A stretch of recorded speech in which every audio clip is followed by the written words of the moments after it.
Assalamualaikum warahmatullahi wabarakatuh. Perkenalkan, kami dari kelompok 6. Jadi pertama-tama marilah perkenalkan, saya memperkenalkan diri saya terlebih dahulu. Perkenalkan, nama saya Muhammad Rashid Ridho. Teman saya di samping ada Safiro Aldo. Assalamualaikum warahmatullahi wabarakatuh. Perkenalkan, nama saya Safiro Aldo Fausta, kelas Ibnu Sina, nomor absen 25. Sini saya akan menjelaskan tentang subbab-subbab dari tasawuf. Saya akan menjelaskan dua bab, yaitu tasawuf dalam kehidupan modern dan pengalaman teladan sufi dan nabi sahabat. Assalamualaikum warahmatullahi wabarakatuh. Nama saya Muhammad Rizky An-Nafi, kelas Ibnu Sina, absen 17. Di sini saya mendapat bagian untuk menjelaskan ilmu tasawuf. Dan ilmu tasawuf sendiri itu terbagi dalam 3 subbab. Yang pertama adalah pembagian ilmu tasawuf, dan yang kedua sumber-sumber tasawuf, dan yang ketiga adalah istilah-istilah dalam tasawuf. Dan saya akan menjelaskan tentang ketiga bab subbab tersebut. Sekian. Saya akan memulai awal dari bab ini. Subbab A, pengertian dari tasawuf. Secara umum, tasawuf adalah ilmu untuk mengetahui bagaimana cara menyucikan jiwa, menjernihkan akhlak, serta membangun dohir dan batin untuk mendapatkan kebahagiaan yang abadi. Subbab yang B, dasar tasawuf. Dasar-dasar tasawuf dijelaskan dalam Al-Quran. Terdapat banyak sekali ayat yang menjelaskannya. 3 diantaranya adalah Quran Surat As-Sajdah ayat 16 yang menjelaskan tentang rasa takut kepada Allah dan hanya berharap kepadanya, serta cara menyucikan jiwa. Yang kedua adalah Quran Surat At-Tolak ayat 2-3 yang menjelaskan tentang tawakal dan berserah diri hanya boleh kepada Allah saja. Yang ketiga ada Quran Surat Al-Hadid ayat 20 yang menjelaskan bahwasanya kita harus senantiasa melakukan amal baik untuk bekal akhirat kelak. Subbab C, pandangan mengenai tasawuf. Yang pertama, sufisme berasal dari bahasa Arab suf, yang artinya pakaian wol pada kain asketen. Hal ini menunjukkan bahwa orang yang memakai pakaian wol adalah orang yang hidupnya jauh dari kesenangan dan kemewahan dunia. Yang kedua, sufisme, yaitu ajaran mistik yang diajarkan pada negara Persia dan India. Nah, ajaran ini mengajarkan bahwasanya semua hal di dunia ini hanyalah khayalan. Namun, manusia sebagai pancaran dari Tuhan yang selalu yang berusaha untuk kembali kepadanya. Yang ketiga, tasawuf dan sufi berasal dari Basrah, Irak. Karena warga di sana suka menggunakan pakaian wol, mereka disebut dengan sufi. Subbab D, sejarah perkembangan tasawuf. Abad 1 dan 2 Hijriah. Pada abad ini, lebih tepat disebut dengan fase kezuhudan. Sifatnya lebih condong ke amaliyah daripada pemikiran.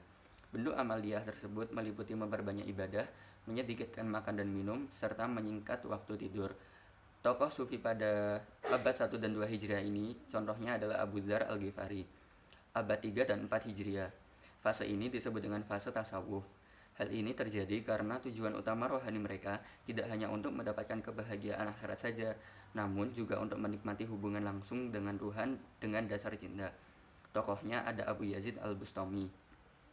Abad ke-5 Hijriah, fase ini disebut dengan tasawuf sunni, yaitu memperkuat tasawuf dengan dasar Al-Quran dan hadis. Tokohnya ada Abu Hamid Al-Ghazali. Abad ke-6 Hijriah, fase ini ditandai dengan munculnya tasawuf filosofi, yaitu tasawuf yang memadukan antara rasa dengan rasio. Tokohnya adalah Muhyiddin bin Arabi. Subbab yang pertama yaitu pembagian dalam ilmu tasawuf. Yang pertama, tasawuf akhlaki. Tasawuf akhlaki adalah tasawuf yang sangat menekankan nilai-nilai etis, moral, atau tasawuf yang berkonsentrasi pada perbaikan akhlak. Tasawuf akhlaki dibagi menjadi 3 bagian, yaitu tahalli, dan tajalli. Adapun tahalli adalah usaha mengosongkan diri dari perilaku yang tercelah atau akhlak yang tercelah. Seperti contoh, kita menghajaili teman, terus kita mengganggu orang yang tidak bersalah, itu tercela. Tahalli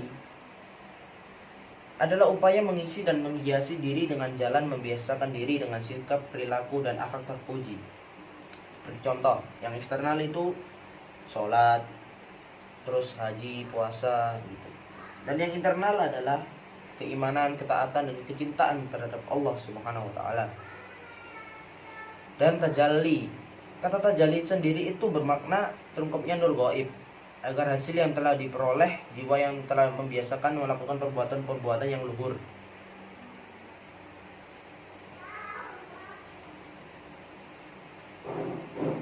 Dan yang kedua, tasawuf amali. Tasawuf amali adalah tasawuf yang lebih mengutamakan kebiasaan beribadah, tujuannya agar diperoleh penghayatan spiritual dalam setiap melakukan ibadah. Tasawuf amali dibagi ke dalam 4 bidang sebagai berikut. Yang pertama, syariat. Syariat adalah hukum-hukum formal yang dijadikan sandaran dalam amalan lahir yang ditetapkan dalam ajaran agama melalui Al-Quran dan Sunnah. Dan yang kedua, thariqat. Kalangan sufi mengartikan thariqat ini sebagai seperangkat serial moral yang menjadi pegangan pengikut tasawuf dan dijadikan metode pengarahan jiwa dan moral. Yang ketiga, hakikat. Dalam dunia sufi, hakikat diartikan sebagai aspek batin yang paling dalam dari setiap amal atau inti dan rahasia dari syariat dan yang merupakan tujuan perjalanan menuju Allah. Dan yang keempat, ma'rifat. Berarti pengetahuan atau pengalaman. Dalam istilah tasawuf diartikan sebagai pengenalan langsung tentang Tuhan yang diperoleh melalui bahati sanubari sebagai hikmah langsung dari ilmu hakikat. Dan adapun yang ketiga, itu tasawuf falsafi. Tasawuf falsafi yaitu tasawuf yang menekankan pada masalah-masalah pemilik peran mendalam atau metafisik, lalu upaya mengungkapkan pengalaman rohaninya. Para sufi falsafi sering menggunakan ungkapan-ungkapan yang samar-samar yang dikenal dengan syatahat, yaitu suatu ungkapan yang sulit dipahami dan sering mengakibatkan kesalahpahaman. Dan tasawuf falsafi ini dibagi menjadi 3 bagian. Menjadi 3 bagian. Yang pertama, hulul. Hulul merupakan salah satu konsep dalam tasawuf falsafi yang meyakini terjadinya kesatuan antara pencipta dengan makhluknya. Bila manusia dapat menghilangkan sifat nasut kemanusiaannya dengan cara fana atau menghilangkan sifat-sifat tercela melalui meniadakan alam dunia menuju kesadaran ketuhanan. Yang kedua, wahdah al-wujud. Istilah wadah al-wujud adalah paham yang mengatakan bahwa manusia dapat bersatu padu dengan Tuhan. Akan tetapi, Tuhan di sini bukanlah yang dimaksud. Tuhan bersatu padu di sini bukanlah zat yang Tuhan yang sesungguhnya, melainkan sifat-sifat Tuhan yang memancar pada manusia ketika manusia sudah melakukan proses fana. C. Yang ketiga, ittihad. Pembawa faham ittihad adalah Abu Yazid al-Bustami. Menurutnya, manusia adalah pancaran nur ilahi. Oleh karena itu, manusia hilang kesadarannya sebagai manusia, maka pada dasarnya ia telah menemukan asal mula yang sebenarnya, yaitu nur ilahi, atau dengan kata lain, ia menyatu dengan Tuhan. Dan kita sekarang memasuki pada subbab yang kedua, yaitu istilah-istilah dalam tasawuf. Yang pertama adalah al-maqamat. Definisi dari al-maqamat sendiri itu adalah bentuk jamak dari kata maqam yang berarti kedudukan spiritual. Tingkatan maqamat ini terdapat beberapa tingkatan, yaitu at-taubah.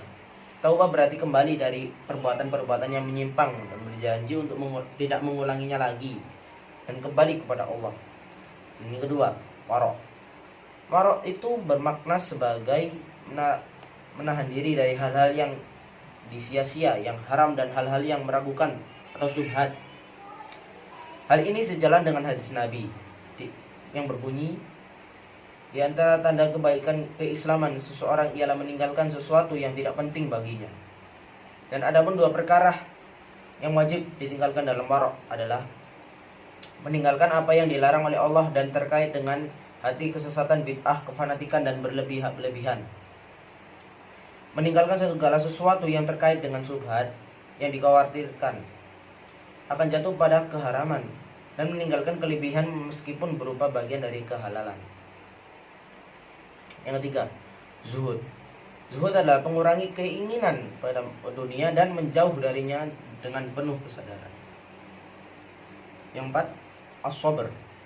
As-sabr menurut terminologi adalah menahan jiwa dari segala sesuatu yang tidak disukai, baik itu berupa kesenangan atau larangan, untuk mendapatkan ridho Allah. Yang kelima, syukur. Syukur berarti rasa terima kasih atas nikmat yang telah diberikan sembari menggunakan nikmat tersebut di jalan yang diridhai Allah Subhanahu wa taala. Syukur tersusun dari ilmu hal dan amal perbuatan. Ilmu berarti mengetahui nikmat yang diberikan, dan memberi nikmat hal berarti bergembira atas nikmat yang telah diberikan. Yang keenam, tawakal. Tawakal itu bermakna berserah diri. Tawakal dijadikan wasilah untuk memalingkan dan menyucikan hati manusia agar tidak terikat dan tidak ingin dan memikirkan keduniaan serta apa saja selain Allah. Ketujuh, ridho. Ridho berarti sebuah sikap menerima dengan lapang dada dan senang hati terhadap apapun keputusan Allah yang seorang hamba, meskipun hal tersebut menyenangkan atau tidak. Dan sekarang kita kembali pada ya sudah.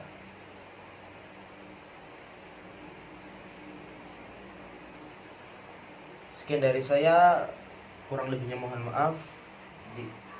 Jika saya ada salah kata mohon dimaafkan. Assalamualaikum warahmatullahi wabarakatuh.